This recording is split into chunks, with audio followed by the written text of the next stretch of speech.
Hey, welcome to Akarita Yamim, the latter days. Today we're going to take a look at yet another Paul problem. In today's video, we're going to take a look at a problem that is sort of odd. It deals with God's love for his creation. And we're going to take a look at a statement by Paul and compare it with what God said in the Torah to see if Paul really understood the Creator, the nature of the Creator, the nature of the God that he claimed to serve. So without further ado, let's jump right into this video. This is going to be a short video. We're going to stay on point, keep it focused, and check out the passages that need to be discussed. So first of all, let's jump into Paul first. Let's look at 1 Corinthians chapter 9. 1 Corinthians chapter 9, verses 9 and 10. 1 Corinthians 9, verses 9 and 10. I'll back up to 8, the beginning of the paragraph here. Do I say these things as a mere man, or does not the law say the same also? For it is written, verse 9, in the law of Moses, you shall not muzzle an ox while it treads out the grain. Okay, this is a commandment that was given by Hashem for the good of animals. Okay. But Paul says, is it oxen God is concerned about? Or does he say it altogether for our sakes? For our sakes, no doubt, this is written, that he who plows should plow in hope, and he who threshes in hope should be a partaker of his hope. And I'll just finish with verses 11 and 12 very quickly. If we have sown spiritual things for you, is it a great thing if we reap your material things? If others are partaker of this right over you, are we not even more? Okay? So Paul is saying here, he's acknowledging this mitzvah, this commandment in the Torah. He's saying that you shall not muzzle an ox while it treads out the grain. And Paul turns around and says something very bizarre. He says, is it oxen God is concerned about? Like, he can't imagine that God is at all concerned with the well-being of his creation. He says, he gave that commandment for our sakes, no doubt. He only said it because of us. Okay? So apparently in Paul's mind, Paul does not believe that Hashem loves all of his creation. He does not believe that Hashem has regard for the animals and their well-being. Okay? Let's take a look now at Exodus chapter 20. This is a shocking statement. I don't think many people actually read that slow enough to really comprehend what Paul is saying. Apparently, Paul is not an animal lover.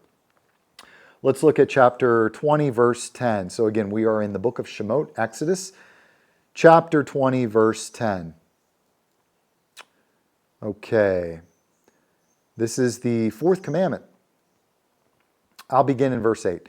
Remember the Shabbat, the Sabbath day, to keep it holy. By the way, just a little side note, the Sabbath is the seventh day of the week. It begins at sundown on Friday night and it ends at sundown on Saturday night. This is the way it's always been. It's not Sunday. And if some try to pass that off as Sunday, it's not Sunday. It never has been. Verse 9, 6 days you shall labor and do all of your work.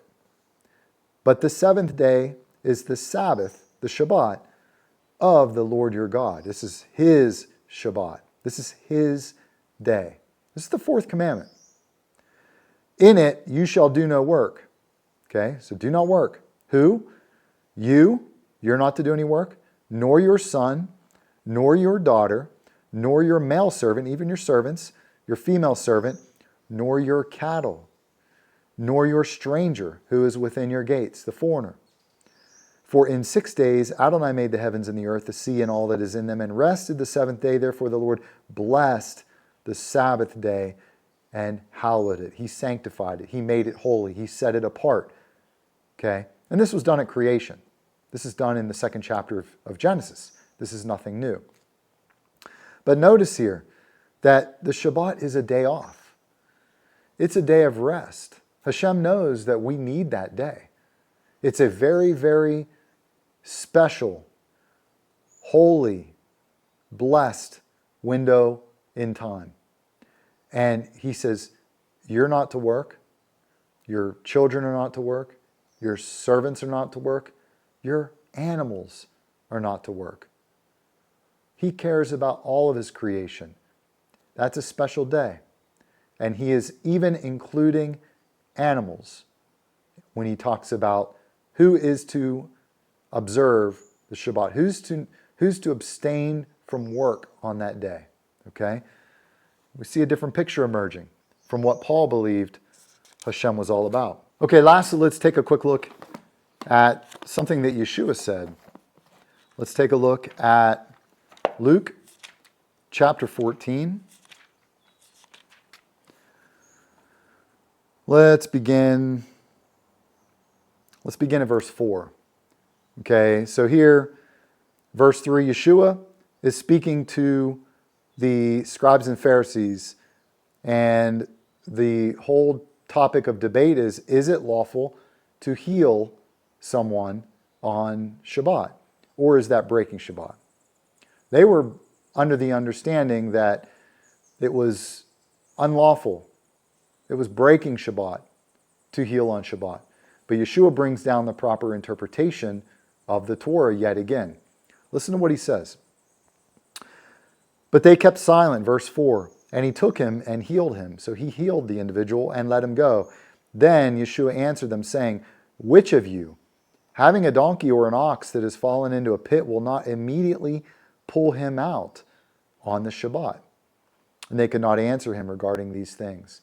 So Yeshua is also reiterating the fact that, yes, we love our animals. We have regard for the well-being of our animals. In fact, so much so that if an animal falls into a pit, will you not get dirty and exert the effort to rescue him out of that pit, even on Shabbat? So this is another great example of the fact that Paul is at odds with every page, literally, in our Bibles. Everything that he taught, everything that he believed, is contrary to what God said, what Moses taught, what Yeshua taught, what we read in Isaiah, Jeremiah, Ezekiel, what we see from the apostles. Everything is at odds with Paul. Okay? And this is the reason why it's so important that we do this investigation. And if you're just picking up kind of midstream in the middle of this series and you haven't gone back and you haven't heard me bring this topic up in previous videos, don't let anybody discourage you from doing what we are doing. If anybody comes along and tries to throw shade on you because you are testing Paul, understand that we are doing exactly what Yeshua wants us to do. In Revelation 2, we've spoken about this many times previously. In Revelation 2, Yeshua issues words of praise for those that were in the community at Ephesus in Asia, the exact community that rejected Paul by Paul's own admission. Yeshua issues words, he heaps words of praise on them.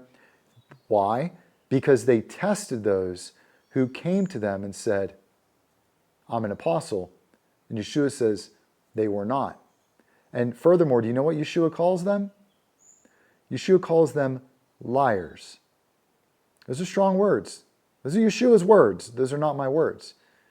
He issues words of praise for the congregation at Ephesus because they tested those who claimed to be apostles and were not, but were liars.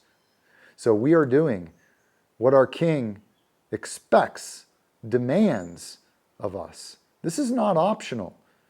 It's not optional to test people who come along and claim to be sent ones of the Mashiach. This is a requirement.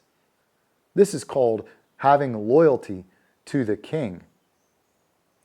And for the last 2,000 years, people have been following someone who claimed to be an apostle instead of the very one that supposedly sent him. That's the reality, the sad reality of the situation. So may we at this time, in these latter days, Acharit HaYamim, the name of this channel, the latter days, these are the latter days, 100%. Time is short. There are things that we need to understand. So may Hashem continue to open our eyes and our ears to the truth that He laid out for us. May we be sensitive to the Spirit May we see these problems, and may we have the courage to respond accordingly by disconnecting from the doctrine of one called Paul of Tarsus and returning to the pure path of Yeshua. So with all that said, I'd like to wrap this video up. Again, thank you for having the courage. I'm proud of you. I'm proud of you. I know this is not easy. Thank you for having the courage to go through these videos. My only motivation, my only sole motivation is to help others to see these things because it is such a big deal. Many of our Jewish brothers reject Yeshua because of Paul. He's a stumbling block. And Christians reject the Torah because of Paul. He is a huge stumbling block to both sides. Okay? So we have to have the courage to pull out the Paul rug. And when you do that, it is like a breath of fresh air. It's liberating. Things suddenly get so much clearer, so much easier. You don't have all these convoluted messages to wade through and to try to decipher. You don't have to deal with all of this stuff that goes, all the baggage that goes along with following Paul. The only thing you're left with is Yeshua and the Torah. So I hope that this video has been a blessing for you.